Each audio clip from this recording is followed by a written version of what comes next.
Là, vous avez un menu qui vous donne la liste des enseignants. Donc, vous voyez la liste des enseignants de votre enfant. Vous pouvez voir même les contacts. Et il y a un système de messagerie interne, un peu comme WhatsApp, où vous pouvez même laisser un message directement à l'enseignant. Quand celui-ci voit, il pourra éventuellement vous répondre et puis apporter solution à votre préoccupation.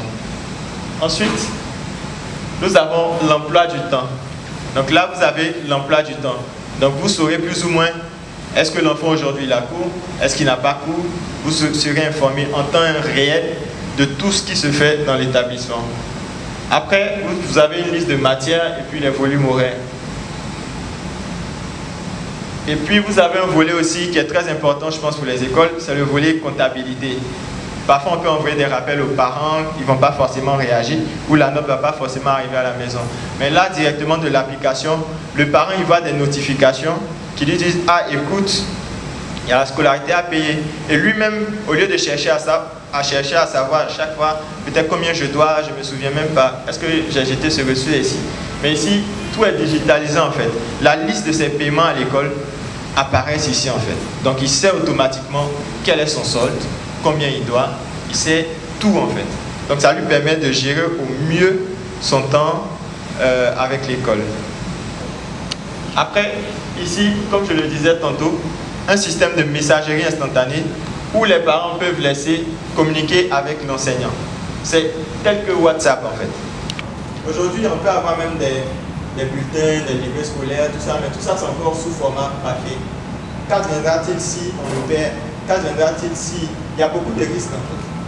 Si votre ordinateur se gâte, si le bâtiment, je ne le souhaite pas, a un problème, comment est-ce que vous récupérez ces données-là? Donc nous, on veut collecter ces données, les centraliser et puis les rendre accessibles à n'importe quel moment. On peut les restaurer en fait. C'est-à-dire à n'importe quel moment, vous pouvez voir toutes vos données et toutes les informations sur l'élève. Ça aussi c'est important. Ça vous permet de savoir, de suivre son cursus en fait.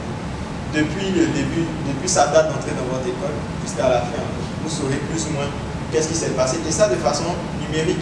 Vous pouvez le transmettre aussi à n'importe qui de façon très numérique. Parce qu'on compte aussi créer une application spécialement aussi pour les enfants, les élèves, à partir du lycée, pas ceux qui sont au primaire. Voilà. Faut fermer le module élève. On peut également voir la liste des utilisateurs. Donc, par exemple, pour l'administrateur qui gère le système éducatif de l'école, il peut voir la liste de tous les utilisateurs. Ça peut être des étudiants, des élèves plutôt, des professeurs, le comptable, etc. Et il a la possibilité de voir en même temps toutes les activités que cela mène sur l'application. On a également les classes. On peut également créer une classe et puis attribuer ces classes-là à des professeurs. Par exemple, pour une classe, on peut également gérer les matières, tout ça, puis les retirer, ou bien retirer des professeurs. Ça nous permet également de voir si, par exemple, un professeur il suit correctement son emploi du temps qui lui a été attribué. Voilà. Donc, le professeur, il a par exemple une classe qui lui a été assignée, CP1. Donc, quand il va, il regarde, il voit déjà les informations sur ses élèves.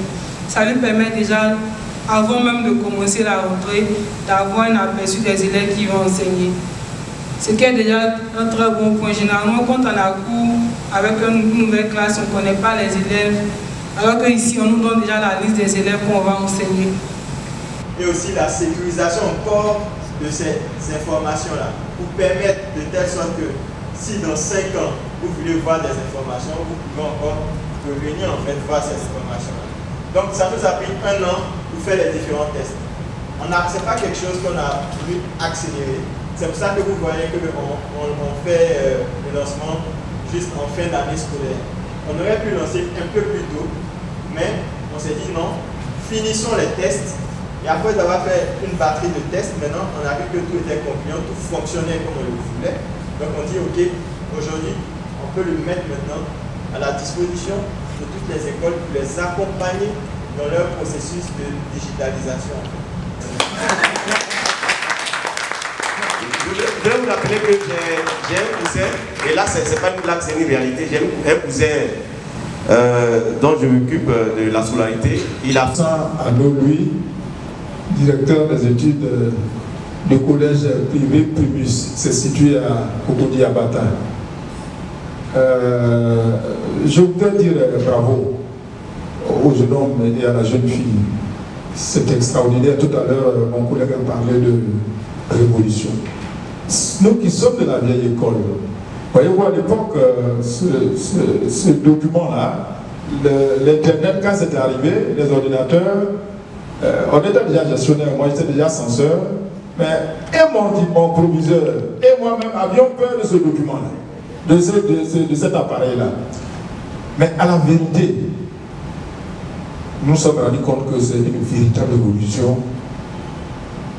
Aujourd'hui, tout ce qui nécessite beaucoup de papier est en train de disparaître.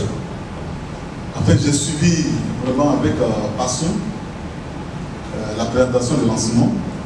Ça m'a beaucoup plu, d'accord, parce que ça vient d'un Ivoirien, talentueux. Et puis ça, c'est un peu révolutionnaire, disons. Ce qui m'intéresse un peu, c'est au niveau de la question du projet, du logiciel. On a dit 6 000 francs par élève, c'est vrai. Mais comment ça se passe? Est-ce que l'enfant paye directement? Est-ce que c'est le parent qui paye directement ou bien c'est l'école qui paye? Moi, ce qui m'a séduit, c'est le prix. Parce que moi, les parents sont venus, ils disent, par exemple, à la rentrée, vous nous demandez, vous mettez tout ce qu'on peut payer. Une fois qu'on a payé, voilà, on n'a plus de problème. Parce qu'il y aurait eu obstacle ou handicap si c'est les fondateurs qui devaient payer. Parce que là, c'est les parents qui payent. Voilà. Donc, on va sensibiliser les parents pour qu'ils payent effectivement, en incluant les 6 000 francs dans les frais de scolarité. Follow est aujourd'hui une plateforme qui est demandée par les parents eux-mêmes parce qu'il permet en fait à ceux-ci d'accéder à distance via leur smartphone à toutes les informations scolaires de leurs enfants, c'est-à-dire les notes, les bulletins, donc plus besoin de se déplacer. Donc ça va permettre aujourd'hui une certaine amélioration de notre système éducatif et aussi par ailleurs un meilleur encadrement des enfants. Personne ne pourra cacher son bulletin de notes, voilà, donc s'il y a quelque chose, le parent pourra réagir. Et puis il y a aussi un volet très interactif avec administration, parents d'élèves et puis enseignants. Donc les parents pourront communiquer ensemble avec les enseignants pour un meilleur suivi encore de ces enfants-là. Donc c'est notre contribution aujourd'hui au développement du secteur éducatif ivoirien.